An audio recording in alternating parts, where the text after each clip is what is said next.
even if it's not obvious to everyone, the position of the US and Israel are the same against Hamas.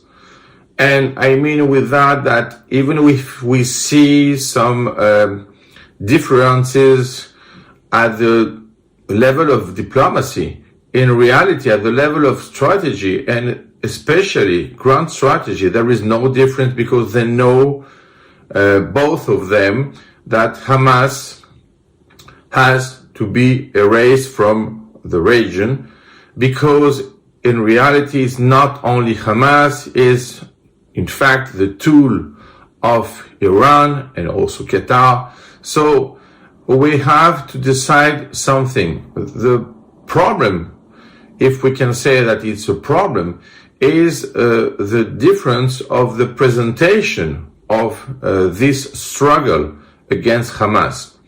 So the idea for Israel is clear, is that they have to fight totally against this organization. But for the US is quite different, because they stand by to Israel, but they want at the same time to show that they are not in jail in this position, and they want to have the freedom to express their difference.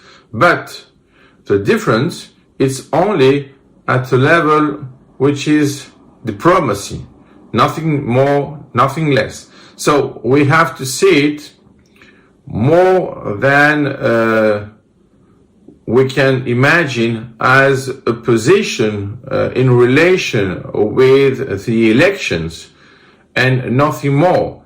Because at the end of the process, and I mean at the end of the war, there is also a difference. Why? Because Israel is already saying that it has to keep the control of the region. And there is a difference at this level, because it's different to have the control, it's different to have an occupation. And the problem is to avoid an occupation. So maybe it's better to imagine that an equilibrium between those positions is to use the model of West Bank, one of the three zones, and to use it in Gaza to avoid, in fact, that Gaza will impact West Bank.